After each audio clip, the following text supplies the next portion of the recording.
NDA ने उपराष्ट्रपति चुनाव के लिए अपने कैंडिडेट का ऐलान कर दिया। बंगाल के राज्यपाल जगदीप धनखड़ एनडीए के उपराष्ट्रपति उम्मीदवार होंगे।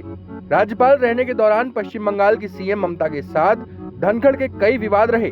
ये अगर कहा जाए कि विवाद लगातार होते रहे तो कोई अतिशयोक्ति नहीं होगी। हम इस वीडियो में उन फेमस विवादों के बारे में बात कर रहे हैं जो सीएम ममता बनर्जी और राज्यपाल जगदीप धनखड़ के बीच रहे। पहला विवाद 2021 के बंगाल विधानसभा चुनाव के दौरान का है, जब सीएम ममता बनर्जी चुनाव प्रचार कर रही थी, लेकिन उनको पता चला कि लोगों को कुछ इलाकों में वोट डालने से रोका जा रहा है।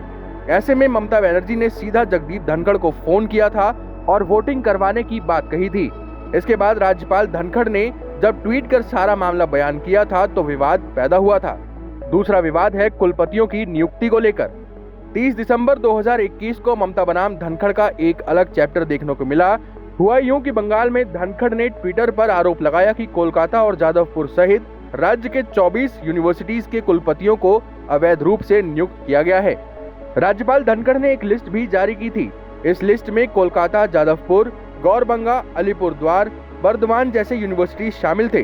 तीसरा विवाद था ममता का धनखड़ को ट्विटर पर ब्लॉक करना। 31 दिसंबर 2022 को पश्चिम बंगाल के मुख्यमंत्री ममता बनर्जी ने ट्विटर पर राज्यपाल जगदीप धनखड़ को ब्लॉक कर दिया था। ब्लॉक करने के एक दिन बाद ममता ने कहा था कि राज्य लोकतंत्र के लिए एक गैस चेंबर बन गया है। चौथा विवाद था ममता का धनखड़ के सवालों का जवाब देने से इनकार करना। 17 फरवरी 2022 को पश्चिम बंगाल के राज्यपाल जगदीप धनखड़ ने मुख्यमंत्री ममता बनर्जी से अलग अलग मुद्दों पर उनके द्वारा मांगी गई जानकारी जल्द से जल्द उपलब्ध करवाने का आग्रह किया था। धनखड़ टीएमसी सरकार के साथ लॉगरहेड्स में रहे हैं। उन्होंने दावा किया कि उनके सवालों का कोई जवाब नहीं दिया गया। पांचवा विवाद था जब राज्यपाल धनखड़ ने बंगाल के हिंसा और अराजकता की चपेट वाला बयान दिया था।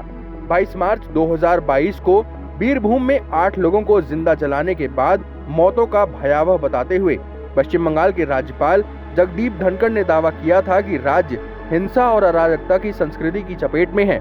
मुख्यमंत्री ममता बनर्जी ने धनखड़ से अनुचित बयान देने से परहेज करने का अनुरोध किया था और ये आरोप भी लगाया था कि उनकी टिप्पणियों से राज्य सरकार को धमकाने के लिए अन्य राजनीतिक दलों का समर्थन करने वाला ये एक राजनीतिक रंग है।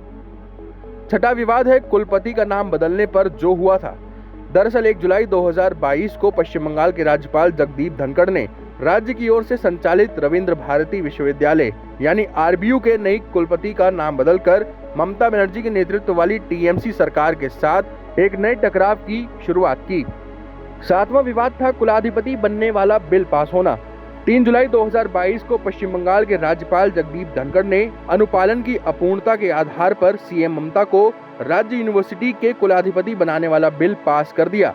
राज्यपाल को मुख्यमंत्री के रूप में कुलपति के रूप में बदलने वाला विधेयक 14 जून को राज्य विधानसभा में पारित किया गया था। आठवां विवाद ये है कि पश्चिम बंगाल के राज्यपाल जगदीप धनखड़ और मुख्यमंत्री ममता बनर्जी के विवाद उस वक्त गहरे होते गए जब ममता बनर्जी ने उन राज्यों के राज्यपालों की ओर से सत्ता का दुरुपयोग करने का आरोप लगाया था जो भारतीय जनता पार्टी द्वारा शासित हैं। जुलाई 2019 में राज्यपाल के रूप में कार्यभार संभालने के बाद से ही धनखड़ ने नियमित रूप से अलग अलग मुद्दों पर सीएम ममता बनर्जी के नेतृत्व वाली सरकार को आड़े हाथों लिया है। हालांकि अब राज्यपाल उपराष्ट्रपति बनकर राज्यसभा के अध्यक्ष भी बन जाएंगे, जहां उनकी वकालत और संविधान की जानकारी को सत्ता पक्ष पूरी तरह से काम में लेना चाहती है, ऐसा टीएमसी की ओर से कहा गया था। Times of Navbharat digital originals की रिपोर्ट। खबरों के पीछे की खबर पहुंचाते हैं हम, आपकी आवाज को मुद्दा बनाते हैं हम। टाइम्स नाउ नवभारत को यूट्यूब पर लाइव देखिए, सब्सक्राइब करिए और बेल आइकन जरूर दबाइए।